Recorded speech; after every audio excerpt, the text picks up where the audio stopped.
With Vinay sir के साथ। आइए जुड़ते हैं यूपी ट्रिपल एससी से संबंधित उत्तर प्रदेश स्पेशल में पूछे गए कुछ प्रश्नों के साथ, जो कि बहुत ही इम्पॉर्टेंट होंगे, जिनमें से आज हम लोग देखेंगे विश्व का भूगोल। विश्व के भूगोल से संबंधित तथ्यों को यहाँ पे देखा जाएगा। आइए देखते हैं। दिन और रात कहाँ बराबर होते हैं? विषुवत रेखा पर, ध्रुवों पर, प्राइम मेरिडियन पर, अंटार्कटिका पर। कहाँ पे होते हैं? आप विषुवत रेखा का जिक्र किया जाएगा। विषुवत रेखा पर दिन और रात बराबर होती है। 1 घंटे में समयांतर में देशांतरीय दूरी कितनी होती है? तो 15 डिग्री होती है। 1 घंटे का जिक्र किया जाएगा, 15 डिग्री। दुनिया को समय क्षेत्रों में बांटा गया है। समय क्षेत्र की कुल संख्या क्या है? 24 जोनों में बांटा गया है। दक्षिण एशिया में वृद्ध जनसंख्या का सर्वाधिक प्रतिशत वाला देश कौन सा है? तो वृद्ध जनसंख्या जिक्र किया जाएगा, श्रीलंका है।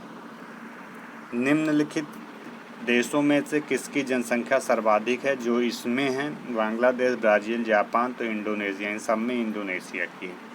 अफ्रीका का सर्वाधिक जनसंख्या वाला देश है नाइजीरिया। अफ्रीका में नाइजीरिया ऐसा देश है जो सर्वाधिक जनसंख्या वाला है।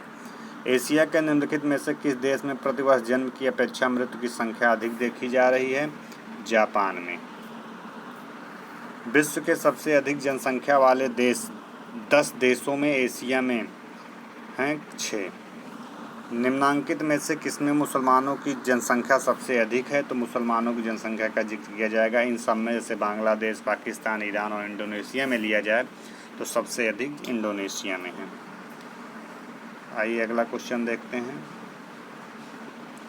दक्षिण एशिया के निम्नलिखित देशों के प्रतिशत नगरीकरण का निम्न में से कौन सा सही अवरोही क्रम है? नीचे दिए गए कूट से सही उत्तर का चयन कीजिए। बांग्लादेश, भारत, पाकिस्तान, श्रीलंका।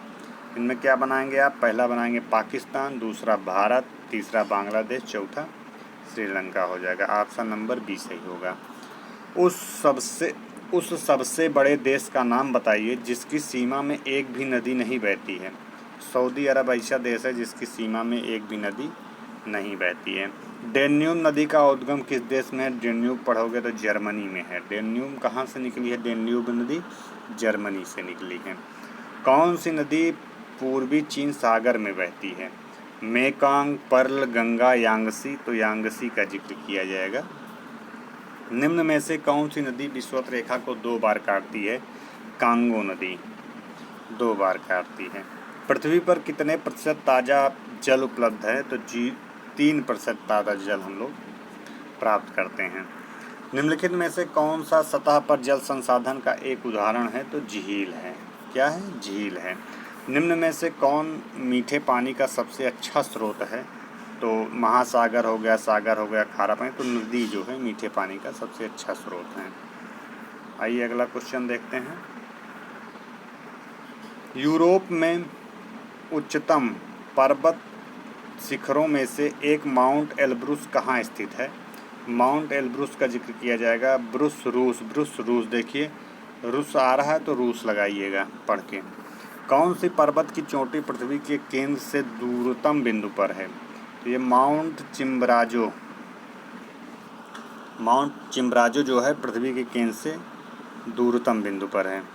हिमालय के सर्वोच्च शिखर माउंट एवरेस्ट की ऊंचाई 8,848 मीटर है। निम्न में से कौन सा उच्चतम पर्वत शिखर गैर एशियाई है? अंकाकागुआ पर्वत जो है वो गैर एशियाई पर्वत है। कौन सा? अंकाकागुआ।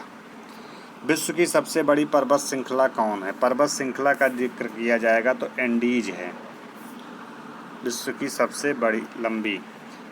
तनामी रेगिस्तान निम्नलिखित में से किस देश में स्थित? जो तनामी का जिक्र किया जाएगा, तनामी ऑस्ट्रेलिया में है। निम्नलिखित में से कौन सा देश आंशिक या पूर्ण रूप से सहारा रेगिस्तान में नहीं आता है? नाइजीरिया। विश्व में सबसे बड़ा गर्म रेगिस्तान कौन सा है? सबको पता होगा, सहारा। कजाइल कुम रेगिस्तान स्थित कहाँ है? कहाँ पे? कजाइल कुम उज्बेकिस्तान में। जहाँ ऋतु के अनुसार पेड़ों से पत्तियाँ झड़ जाती हैं उन्हें कहते हैं सदाबहार वन। बहुत ही अच्छे क्वेश्चन पूछे गए हैं। अगला क्वेश्चन हम लोगों का है, सदाबहार वन ऑप्शन में था 28 और क्या था? सदाबहार वन था, शंकुधारी वन था, और अगला कौन सा था? पत्तियां झड़ जाती हैं। क्वेश्चन पर्णपाती वन, वो देखिए क्वेश्चन है पर्णपाती, तो ऑप्शन नंबर सी आपका सही हो जाएगा उन वनों में। पर्णपाती जो अपने पत्तों को गिरा देते हैं। निम्नलिखित में से किस महाद्वीप में उष्णकटिबंधीय पर्णपाती वनों का विस्तार अधिक है? अफ्रीका, एशिया, ऑस्ट्रेलिया, दक्षिण अमेरिका। तो कौन सा हो जाएगा? एशिया हो जाएगा। विश्व में सबसे बड़े व घने वन हैं तो कौन से हैं? तो भारत में, तंजानिया में, ब्राज़ील में, कनाडा में। तो ब्राज़ील में है। ब्राज़ील के जंगलों का क्या कहा जाता है? फेफड़ा कहा जाता है। अगला देखते हैं। सूची 1 को सूची 2 से सुमेलित कीजिए तथा सूचियों में से नीचे दिए गए कूट के सही उत्तर का चयन करना है। मानसूनी वन, जैतून, विषुवत-रेखीय वन, भूमध्यसागरीय वन, कोणधारी वन, आलूबुखारा, प्लम एवं चीड़ तथा फर, सागौन तथा साखू, महोगनी एवं रोजवुड। माना जा रहा है 3, 4, 1, 2। यूरोप में कितने देश हैं? तो यूरोप में 44 देश हैं, 44।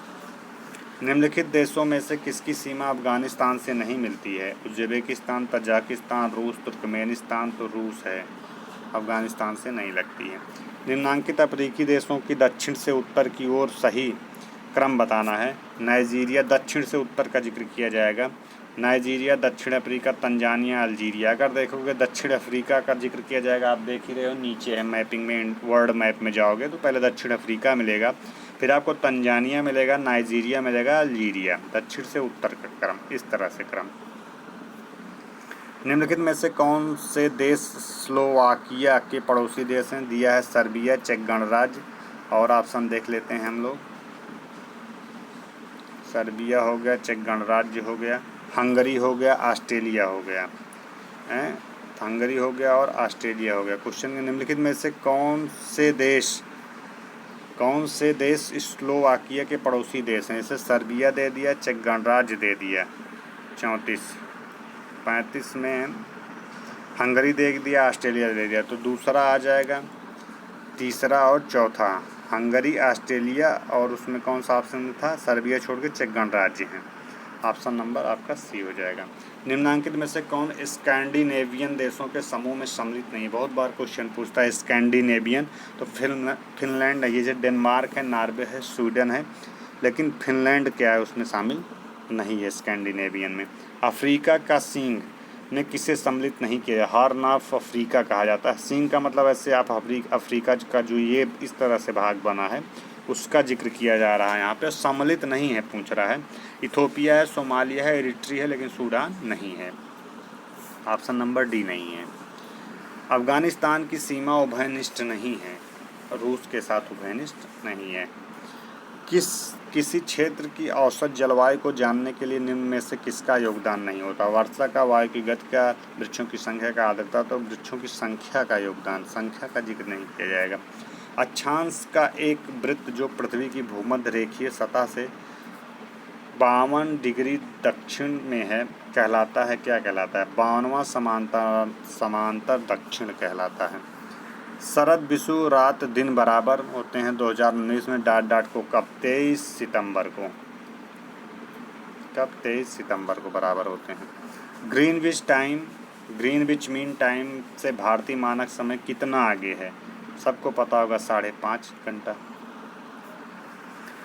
ग्रीनविच मीन टाइम GMT जिसे बोलते हैं, ग्लोबल पर टाइम जोन की शुरुआत का प्रतीक है और किसी देश में समय GMT के आगे या पीछे देश के क्या होता है? घंटों की संख्या को मापने का समय है। ग्रीनविच निम्नलिखित में से किस शहर के पास स्थित है? तो आपको पता होगा, लंदन। बहुत ही अच्छा क्वेश्चन, लंदन में है।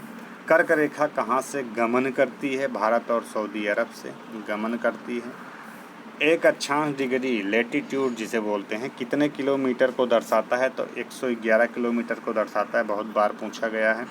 निम्नांकित में से कौन सा मुल्क दक्षिण एशिया का सर्वाधिक नगरीकृत देश है? तो पाकिस्तान ऐसा देश है, दक्षिण एशिया का सर्वाधिक नगरीकृत देश है। विश्व की नगरीय जनसंख्या उसकी ग्रामीण जनसंख्या से बढ़ गई है, कब? 2009 में। एक अनुमान के अनुसार विश्व की 70% आबादी जिस वर्ष तक नगरों में सिमट जाएगी 2050 तक का जिक्र किया जाएगा। विश्व स्वास्थ्य संगठन के अनुसार एक नगर के लिए सुरक्षित ध्वनि प्रदूषण स्तर कितना है? 45 डेसिबल। सर्वाधिक नगरीकृत महाद्वीप है उत्तरी अमेरिका। निम्नांकित देशों में से किसकी कुल जनसंख्या भारत की नगरीय जनसंख्या से अधिक है? तो किसकी है? संयुक्त राज्य अमेरिका की। अगला क्वेश्चन देखते हैं। संसार में सर्वाधिक नगरीकृत देश हैं। सिंगापुर सबसे ज़्यादा नगरीकृत देश है। निम्नलिखित देशों में से अफगानिस्तान के साथ किस देश की सीमा नहीं मिलती? अफगानिस्तान के साथ किस देश की सीमा नहीं मिलती? ऑप्शन में दिया है तजाकिस्तान, रूस। आपका जाइए फिर से बार बार क्वेश्चन रिपीट करते हैं, इन सब की मिलती है लेकिन रूस की नहीं मिलती। Option number D. इनमें से कौन सा देश भारत के साथ सबसे लंबी स्थलीय सीमा बनाता है? बांग्लादेश। ये भी दोबारा आ गया क्वेश्चन, भारत में भी हम लोग इसको पढ़े थे। अगला देखते हैं। निम्नलिखित में से कौन सा चक्र पृथ्वी के मौसम पैटर्न का एक महत्वपूर्ण पहलू है? तो जल चक्र जो है मौसम पैटर्न का एक महत्वपूर्ण पहलू है। नीचे दिए गए विकल्पों में से जल चक्र के संबंध में गलत पहचान करें। जल के वाष्पीकरण से बादलों का निर्माण होता है। जल वाष्प केवल वाष्पोत्सर्जन के माध्यम से वायुमंडल में आती है। बर्फ का पिघलना जल चक्र का एक भाग है। जल के वाष्पीकरण के लिए सूर्य का प्रकाश भी और इसमें कौन सा सही है? संबंध में गलत का पहचान करें। यहाँ पे गलत हो जाएगा। जल वाष्प केवल वाष्पोत्सर्जन के माध्यम से वायुमंडल में आती है, ये इसे गलत है। सर्वाधिक वार्षिक वर्षा कहाँ होती है? तो अमेजन बेसिन में। जितना ये ऑप्शन में जैसे कैनेडियन शील्ड था, गंगा बेसिन का साइबेरियाई मैदान था, तो जिनमें अमेजन बेसिन में सर्वाधिक वर्षा होती है। मित्रों, यहाँ कुछ महत्वपूर्ण प्रश्न थे वर्ल्ड ज्योग्राफी से संबंधित। यदि यह वीडियो अच्छा लगा हो इसे शेयर और सब्सक्राइब करिए। हम मिलते हैं अपना पुनः दूसरे वाले वीडियो में। तब तक के लिए धन्यवाद मित्रों।